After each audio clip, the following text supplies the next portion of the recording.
Good evening, young inklings. As always, a word from your sponsor. If you like this stuff, hit the share button at the bottom. If you love what you hear, hit the subscribe button at the bottom. It's free and it helps me do a lot more of these. All right, let's go. The greatest country in human history. That's what we're going to talk about today, and that's the United States of America. So it's an axiomatic universal truth that human beings don't appreciate what they have until it's gone. I wish that weren't true, but that's how we're wired. About 10 years ago, I was taking your grandmother to the doctor's office. It was about her 82nd birthday, and she was beginning to slow down. As I walked her into the office, it began to occur to me that she was probably not going to be around that much longer. And I realized that I had taken this unbelievable mother of mine for granted. I was spoiled my whole life by her fantastic cooking. I was spoiled my whole life by her warm smile. I was spoiled my whole life by her constantly worrying about my well-being, even 40 years after I moved out of the house. I can still hear her. Be careful of this, be careful of that. Boy, watch who you hanging around with. And of course, the infamous warning about drowning. Boy, don't you know you could drown in a cup of water? She said it all the time. Even though it was expected, her death a couple of months ago left a hole that will never be filled. This experience is analogous to the feeling I felt when the radicals stole the election in 2020. I remember the freeway signs admonishing us to stay in our homes. I remember getting kicked out of stores because I refused to wear a do-rag on my face. I remember being locked out of churches. I remember my disbelief that so many of my fellow Americans were willing to subvert their freedom in exchange for approval from their friends and government. And I thought for a moment that all was lost. I thought about all the things I had taken for granted. I thought that freedom was the birthright owed to me just because I was born in the United States of America. I had taken for granted that we have had no wars on our soil during my lifetime. I had taken for granted that the grocery stores were always stocked with food.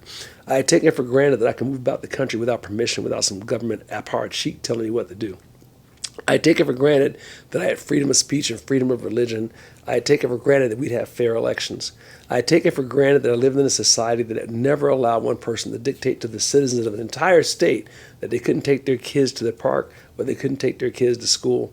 I had taken for granted that I lived in a country where it wasn't possible for a government official to demand that I wear an 80-cent do-rag on my face and expecting me to believe that would serve as protection against a microbe. In November of 2020, it appeared that everything I had taken for granted was all gone. And I had asked myself that question, why is it that us human beings never appreciate the great things until we lose them? I can't do a thing about losing Mom. I can only cherish the memory and thank God every day that I was raised by the greatest mom in history. But I can do something about losing my country. By some miracle, our country is not lost. She made it out of the emergency room of November 2020. She made it out of life support, but she ain't out of the woods.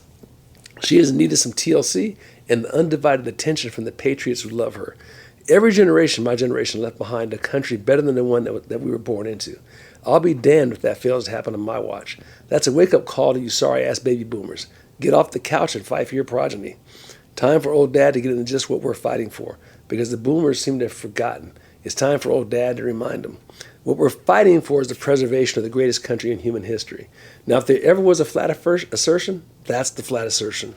You know the House rules. All the flat assertions must be backed up with evidence-based reasoning. So let me get into that evidence. From an economics perspective, the United States is the greatest economic power in human history. She stands astride the world like a colossus, having vanquished Great Britain, Spain, Germany, and the Soviet Union in her 250 years of existence. She stands alone as the one and only world hegemon. She's number one in terms of GDP and has been number one for at least the last 120 years. She is number one in GDP per capita, and that's a really important distinction. China is number two in terms of overall GDP, but she is 74th out of 190 countries in terms of GDP per capita. China's GDP per capita is about 14,000. American GDP per capita is 95,000. What that tells you is that the American citizen is 6 to 7 times better off materially than the average Chinese citizen. And more to the point, it tells you that China really has no middle class. All that wealth is concentrated in the hands of the political class that runs the country. Probably around 100 million Chinese Party members in the military have access to a middle-class life.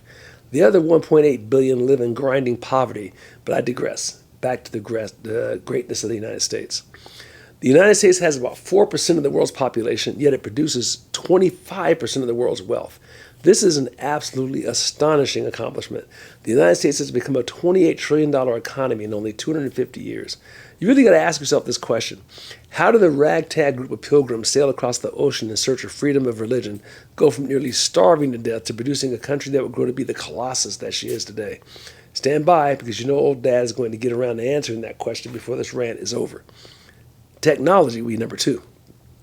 America ranks number 1 in terms of the number of Nobel Prize winners, with 427 winners between 1901 and 2025. Over 70% of Nobel winners have come from the United States. And remember, this is a country that possesses only 4% of the world's population. 4% of the population, 70% of the Nobel Prize winners. An additional noteworthy fact is that 30% of these winners were immigrants from other countries. What that tells you is that the culture of the countries where these immigrants came from were unable to provide an environment where their best talent could flourish. So they had to immigrate or escape to the United States of America to realize their talent. 3, inventions. The American Patent Office has granted over 7.8 million patents from 1836 to 2011. Of course, I can't cover them all, but I thought I would provide you with a short list to give you an appreciation on how American ingenuity has really taken care of our daily lives. Everybody in this room walks around with Alexander Graham Bell's telephone in their pockets. Thomas Edison's incandescent light bulb lights up the room you're sitting in at this moment. Henry Ford's assembly lines made your car affordable. The Wright brothers' airplane has made your cross-country vacation possible. Percy Spencer's microwave oven warms up your food every night. Jack Northrop's stealth bomber keeps the Iranians from developing a nuclear weapon. Eastman Kodak's photography helps keep our memories alive. Jacob Perkins' refrigerator keeps our food from spoiling. Marion Donovan's disposable diaper helps us at the beginning of life and probably at the end of life. Garrett Morgan's traffic signal helps you to safely use Henry Ford's inexpensive car to go to work every day. Check out this statistic. 9 of the 10 largest technology firms in the world are American technology firms. Just to satisfy your curiosity, I just did a quick list of what they are. So NVIDIA, Apple, Alphabet or Google, Microsoft, Amazon, Taiwan Semiconductor, SpaceX, Broadcom, Mega Platforms, and Tesla. Only TMSC is the country that's not American on that list. And here's another note. The European Union doesn't have a single technology firm in the top 10. In case you're wondering, yeah, there's a rant in there somewhere in the future. 4, let's talk about quality of life. The best surrogate measure for quality of life is the quantity of life. If the quality of life is bad, you're unlikely to have much quantity of life, right? This stands to reason. Consider this. In 1900, life expectancy around the world was only 32 years of age. That same year, life expectancy in the United States was only 47 years of age. In 2020, world life expectancy had surged to 74 years of age around the world, and American life expectancy was 77 years of age. That is an astonishing shift in a relatively short period of time. Nearly all of that positive shift coincided with America's ascent to world hegemon and her life-sustaining inventions that are now enjoyed around the globe.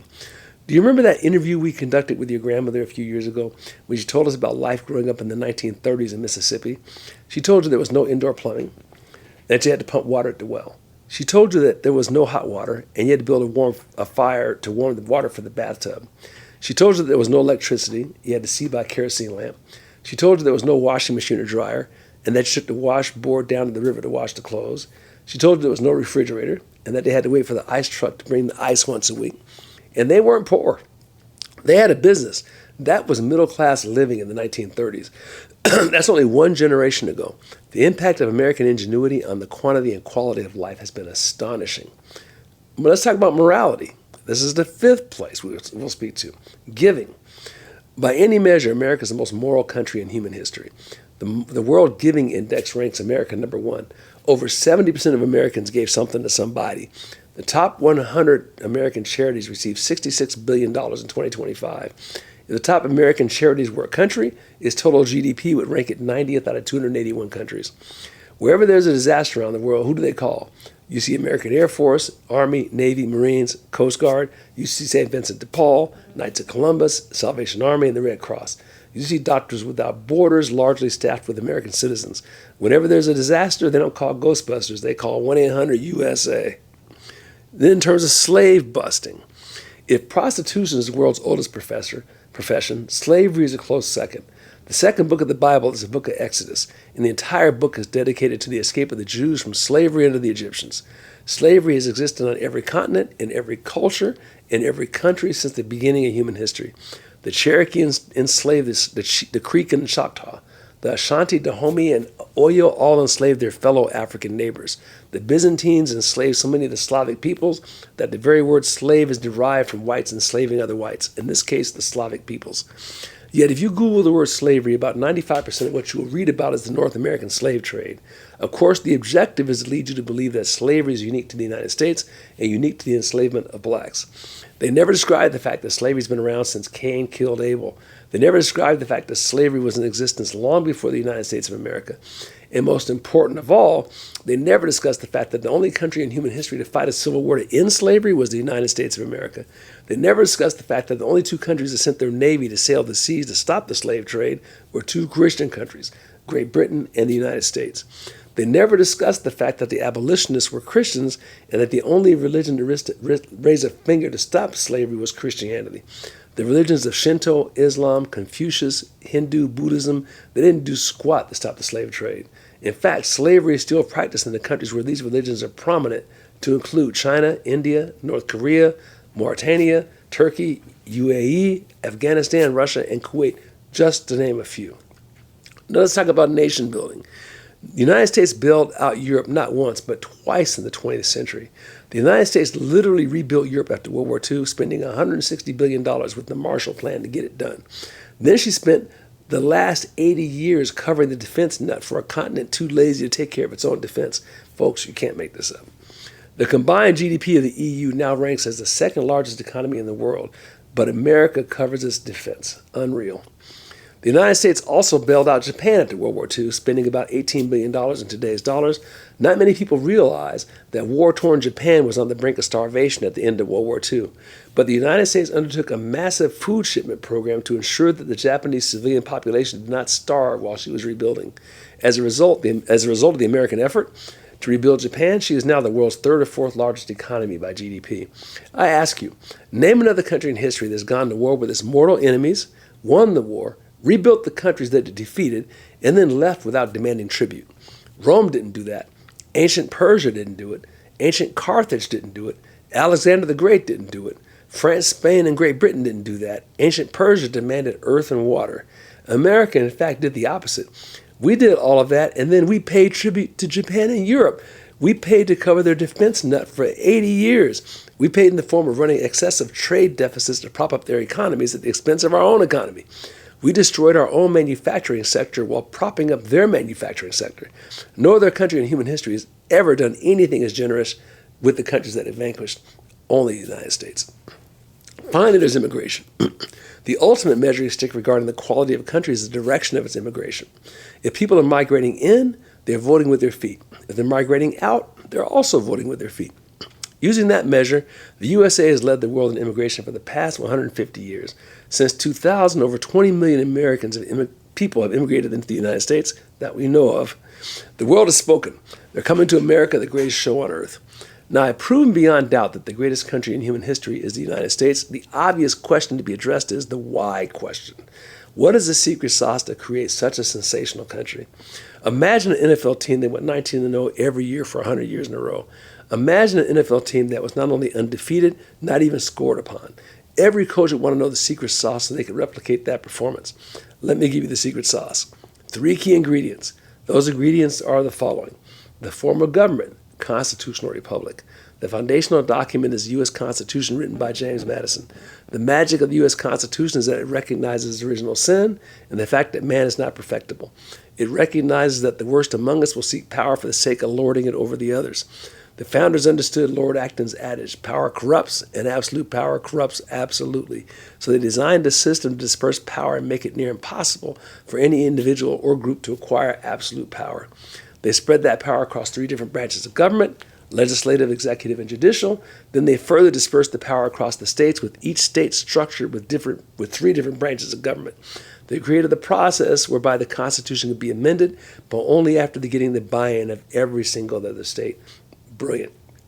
The second piece to this formula is the form of economics is free market economics.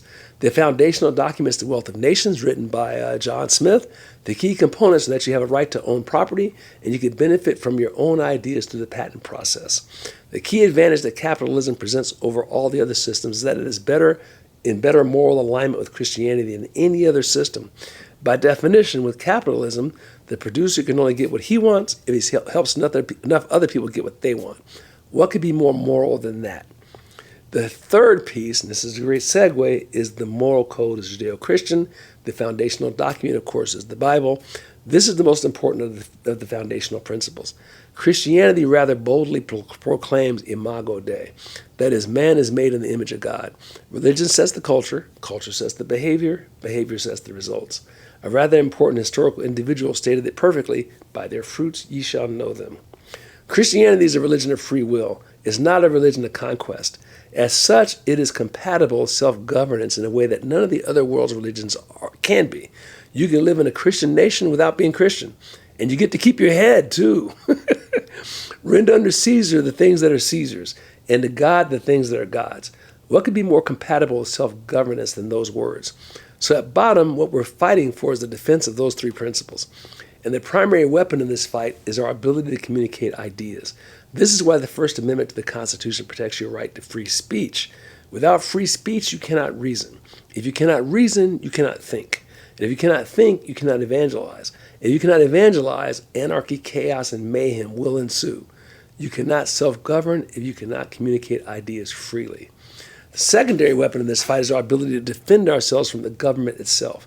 An armed government ruling a disarmed population is by definition a population living in fear. This is why the Second Amendment gives you the means to defend the First Amendment against a tyrannical government. So the First Amendment provides us with the right to free speech.